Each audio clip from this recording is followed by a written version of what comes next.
আজ তোমাদেরকে আমি হিস্ট্রি সাজেশন দেবো। ফার্স্ট ইউনিট এসে তোমরা খুব ভালো করে যাবে। একটা থেকে তোমাদেরকে ইম্পর্টেন্ট কোয়েশ্চেন দিচ্ছি। মান ২, ৪ আর রাতে দেবো। যে চ্যাপ্টারগুলো আসবে পরীক্ষায় সেই চ্যাপ্টারগুলো থেকে তোমাদেরকে পরীক্ষা দেবো। প্লিজ ভালো করে দেখে নাও। আর চলো তোমাদেরকে সাজেশন দিই।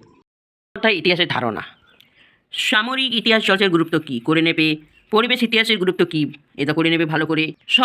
সরকারি নথিপত্র বলতে কী বোঝায় ভালো করে নেবে। মান ২ এগুলো ভেরি ইম্পর্টেন্ট কোয়েশ্চেন। আত্মজীবনী কীভাবে ইতিহাসের উপাদান হিসাবে ব্যবহৃত হতে পারে। হিস্ট্রির কথা বা আত্মজীবনী এটা এতটা অ্যান্সার করে পালন করে পর্যন্ত, ঠিক আছে, করে নেবে ভালো করে। মান ৪ শিক্ষা চর্চার ইতিহাস বলতে কী বোঝায়। আধুনিক ইতিহাস চর্চা শিল্প চর্চার ইতিহাসের গুরুত্ব আলোচনা করো, করে নেবে পয়েন্ট সমেত এতটা। নারী ইতিহাসের ওপর একটি টিকা লেখো বা নারী ইতিহাস চর্চা বলতে কী বোঝো, ঠিক আছে, অ্যান্সার সমেত দেখে নেবে। এই যে পয়েন্ট সমেত আমি তোমাদেরকে দেখিয়ে দিচ্ছি, এই যে অ্যান্সার উপসারণ পর্যন্ত করবে। মান ৮ আত্মজীবনী হিস্ট্রির কথা বলতে কী বোঝায়। আধুনিক ইতিহাসের রচনা উপাদান হিসেবে আত্মজীবনীর কথা লেখো। মান ৮ ভালো করে দেখে। ২ সংস্কার বৈশিষ্ট্য ও পর্যালোচনা আসবে। মান ২ হুতুম প্যাঁচার নকশা থেকে ১৯ শতকের বাংলা সমাজের কী পরিচয় পাওয়া যায় ভালো করে নেবে। Very important question. তারপরে নীল দর্পণ নাটকটির গুরুত্ব কী ভেরি ইম্পর্টেন্ট কোয়েশ্চেন। মান ২ এগুলো আসবে। স্কুল বুক সোসাইটি কেন প্রতিষ্ঠিত হয় ভেরি ইম্পর্টেন্ট কোয়েশ্চেন। লর্ড হ্যানজিং এর শিক্ষা বিষয়ক নির্দেশনামা গুরুত্বপূর্ণ কেন ভেরি ইম্পর্টেন্ট। এই যে ৭৫ শিক্ষা বিষয়ের খ্রিস্টান মিশনারিদের প্রধান উদ্দেশ্য কী ছিল ভেরি ইম্পর্টেন্ট। ডেভিড হেয়ার কেন বিখ্যাত ভালো করে নেবে। ডেভিড হেয়ার কেন বিখ্যাত। ম্যাকলে মিনিট কি ভেরি ইম্পর্টেন্ট কোয়েশ্চেন। নবাঙ্গ গোষ্ঠী কাদের বলা হতো ভেরি ইম্পর্টেন্ট কোয়েশ্চেন দেখে যাবে। উটের ড্যাশপ্যাচ কি ভালো করে নেবে। মধুসূদন গুপ্ত কে ছিলেন অ্যান্সার সমেত করে নেবে, ঠিক আছে। বাংলার নবজাগরণ বলতে কী বলছো এটা ভালো করে দেখে যাবে। মান ২ আসতে পারে।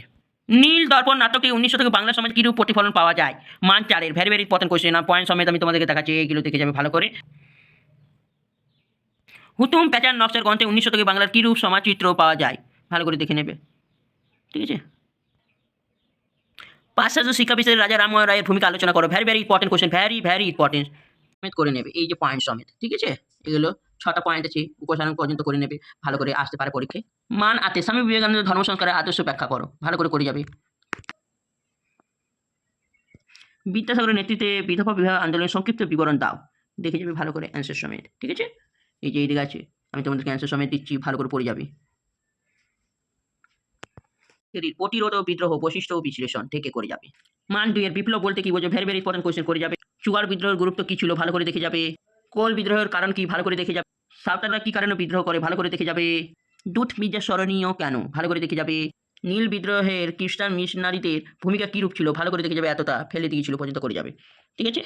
মান ৪ কী উদ্দেশ্যে ঔপনিবেশিক সরকার অনন্য আইন প্রণয়ন করেন ভালো করে দেখে যাবে অ্যান্সার সমেত, ঠিক আছে। পয়েন্টগুলোও দেখিয়ে দিলাম, এই যে উপসারণ আছে মান ৪, ঠিক আছে। মান ৮ মান ৮ ১৮৫৫ খ্রিস্টাব্দে সাঁওতাল বিদ্রোহ করেছিল কেন বা সাঁওতাল বিদ্রোহের গুরুত্ব টিকা যদি বলে এটা করে যাবে ভেরি ইম্পর্টেন্ট কোয়েশ্চেন। মান ৮ আসতে পারে তোমাদের, ঠিক আছে। আমি অ্যান্সার সমেত তোমাদেরকে বলে দিচ্ছি, এই যে অ্যান্সার সমেত আছে এখানে পয়েন্টগুলো ভালো করে দেখে যাবে। পয়েন্টগুলো থেকে আসতে পারে, ঠিক আছে। এই যে সাঁওতাল বিদ্রোহ। মান ৮ সন্ন্যাসী ফকির বিদ্রোহের ঐতিহাসিক তাৎপর্য কী ছিল এই বিদ্রোহের ব্যর্থ হলো কেন। মান ৮ বা মান ৪ আসতে পারে, ঠিক আছে। ভালো করে গুরুত্ব পর্যন্ত দেখে যাবে খুব ভালো করে, ওকে। তো তোমাদের এই সাজেশনগুলো ইম্পর্টেন্স ভালো করে দেখে যাবে। তোমাদের কেমন লাগলো সাজেশন দেওয়া তোমরা কমেন্ট করে বলবেন। আর আমার চ্যানেলটা সাবস্ক্রাইব করবেন, শেয়ার করবেন, কমেন্ট করবেন আর আমার পাশে থাকবেন। অনেক ধন্যবাদ।